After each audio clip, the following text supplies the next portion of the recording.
ফাতিহা ছাড়া নামাজ আদায় হবে না। রব্বে করিমকে জিজ্ঞেস করতে লাগলাম, আল্লাহ এই সিস্টেম কেন রেখেছো? বলে আমি বান্দার জন্য, আমার রাহমাতুল লিল আলামিনের উম্মতের জন্য, এর জন্য বেশি নিয়ামত রেখেছি।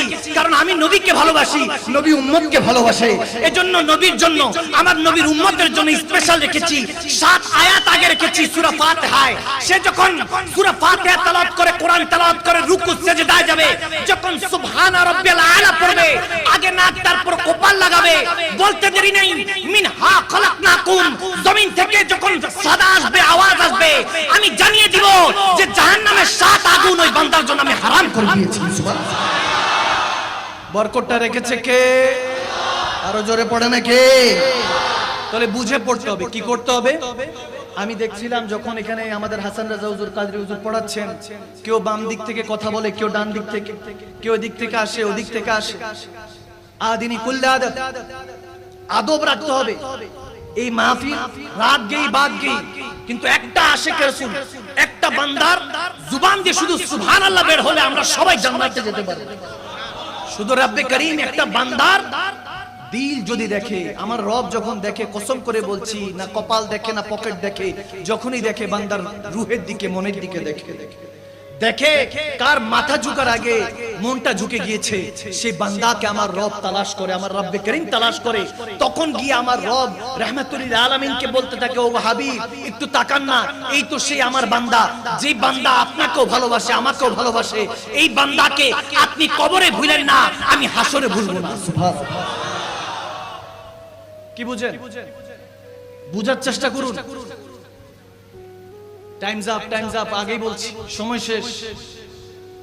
দাজ্জালের ফিতনা, এখন সালতানাতে ইহুদি চলছে, ইহুদি নাসারাদের সালতানাত চলছে, এখন আর মুসলমানদের সালতানাত নেই।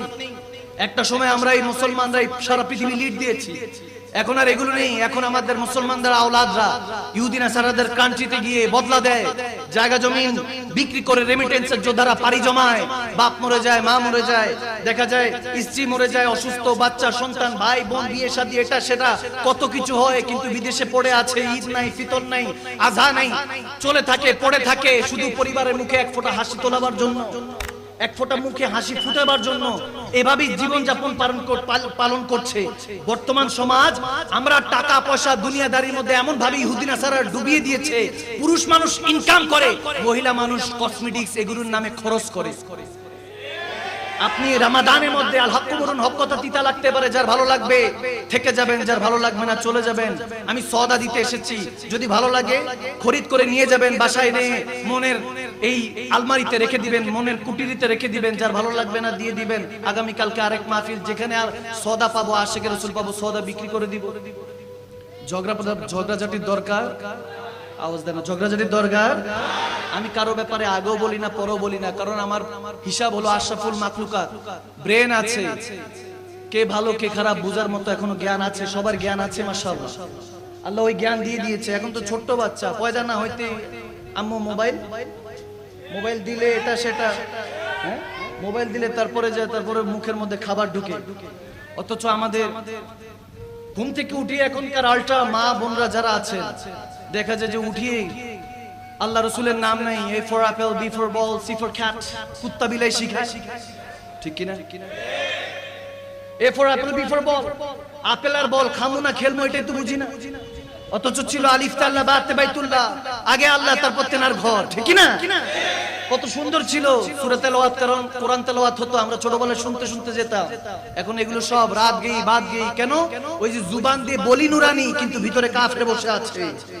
আমাদেরকে এক হতে হবে। যুবকরা বলে, হুজুর আমরা তাফারুক চাই না, বিশৃঙ্খলা চাই না, আমরা আল্লাহ রাসূলের সেই প্রেমময় কথাগুলি শুনতে চাই, যেগুলো শুনলে আমাদের দিলের দুনিয়া, রুহের দুনিয়া আবাদ হয়ে যাবে, ঠিক না?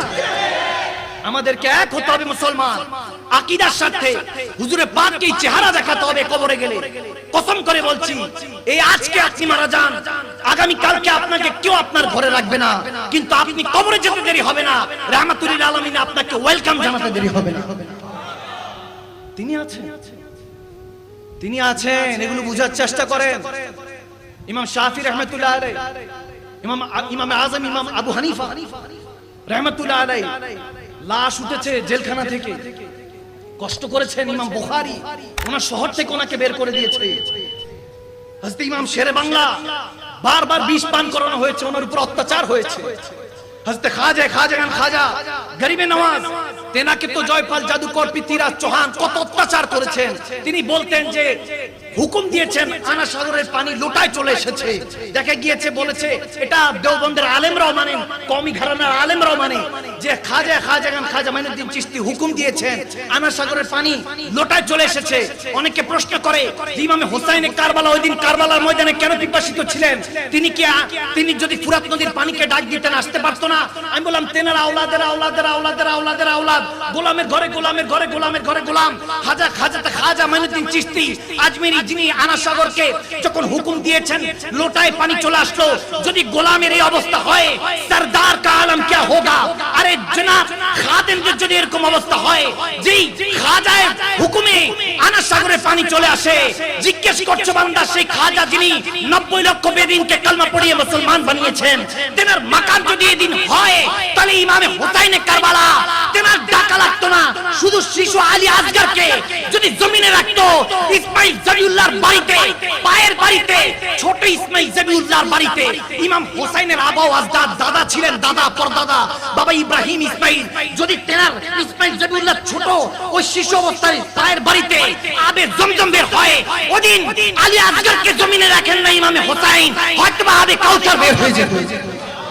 সুবহানাল্লাহ বলে আল্লাহ।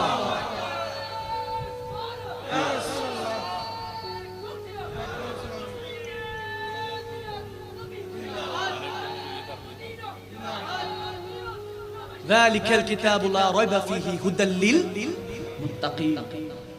কোরআনে পাকে রব্বে করিম জানে আমরা আপনারা যে কোরআন নিয়ে ঝগড়া করব, আছে কি নাই? আওয়াজ দেন, আছে কি নাই?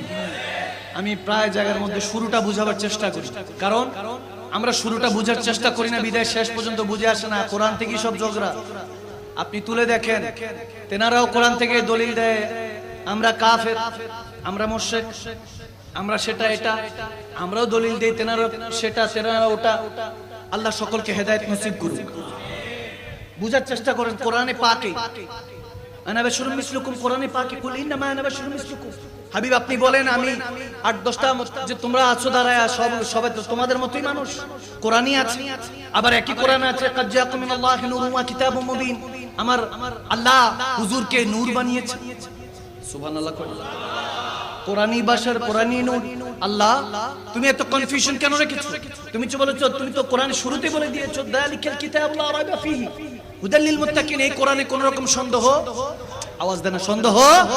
আপনাদের আওয়াজ যদি কম হয় তাহলে বুঝবো আপনাদের এখনো কোরআনে সন্দেহ আছে। কোরআনে কোনো সন্দেহ আছে? কথাটা কার? কথা কার? আমি মাদানী সাহেবের না আল্লাহ? আল্লাহ শুরুতে জানিয়ে দিচ্ছেন কোনো কনফিউশন নেই, কোনো কন্ট্রাডিকশন নেই। কোরআন নিয়ে কোনো সন্দেহ রাখবে না বান্দা। হুদাল লিল মুত্তাকিন, মুত্তাকিন বান্দাদের কাছে যাওয়ার জন্য হুকুম দিয়েছেন। আমার আপনার জন্য কোরআন আল্লাহ পাঠান নাই, মুত্তাকিনদের জন্য পাঠিয়েছেন। আমি আপনি পড়তে যাব ওই ইউটিউব শরীফ, ফেসবুক শরীফের যাদের থেকে দেখে দেখে শুনে শুনে আমাদের মতো মূর্খ আলেমদের কথা শুনে যদি আপনি কোরআনকে অবজ্ঞা করেন, কোরআনের কোন কথাকে, কাতি আয়াতকে যদি আপনি অবজ্ঞা করেন, সুম্মা মাআযাল্লাহ আপনার ঈমান ওই মুহূর্তে চলে যাবে, যেটা আর কখনো ফিরে আসতে পারবে আল্লাহ না চাইলে কখনো আর পারবে না।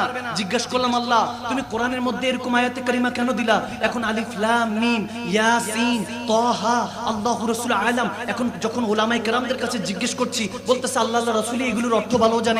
বললাম আল্লাহ কোরআন তো সবার জন্যই পাঠিয়েছো, 6666 আয়াত। যদি তুমি এরকম কনফিউশন রাখো, কোথাও তুমি বলতেছো আমি কোনো বেমিসাল, আমার কোনো মিসাল নাই, তখন তুমি আবার এই কোরআনের মধ্যেই বলতেছো যে তোমার কোনো মিসাল নাই। যেমন আল্লাহু নূরুস সামাওয়াতি ওয়াল আরদ মিসালিহি, এরকম এসেছে যে আমার নূর এবং আসমানের মধ্যে জমিন আসমানের মাসালান, আমি বলতেছি জমিন আসমানের নূর আমি। এখন আল্লাহ তোমার তো কোনো মিসাল নাই, লাম ইয়ালিদ ওয়া লাম ইউলাদ, তুমি তো কাউকে জন্ম দাও নাই, কারো থেকে জন্ম নাও নাই। এখানে এক জায়গায় তোমার মিসাল আসতেছে, আবার এক জায়গায় বলতেছো আমার কোনো মিসাল নাই। এক জায়গায় তোমার নবীকে তুমি বাশার বলছো, মানুষ বলছো, আরেক জায়গায় তুমি নূর বলছো। আল্লাহ কোনটা মানবো? তাহা ইয়াসিন, তারপর তুমি বিভিন্ন রকমের আয়াতে কারিমা রেখেছো যেগুলোর অর্থ আমরা ঠিকমতো জানি না। এখন উলামায়ে কেরামরা এগুলো জানেন, আহলে সুন্নাত ওয়াল জামাতের আকাবিরিন যারা আছেন, আমার পাশে যারা বসা কাদরি সাহেব হুজুর কিবলা, ওনারা জানেন। ওনাদের কাছে যা জিজ্ঞেস করলে হয়তো বলতে পারবো, বুঝাতে পারবো যে আয়াতে কারিমার কিছু নিয়ম আকীদা আছে যেগুলোকে রেড জোন বলা হয়। যেমন হরফে মুকাত্তাত মুতাশাবিহাত মুহকামাত কিছু উরফিয়াত আছে যেগুলোকে নিয়ে আকীদা বানানো যাবে না।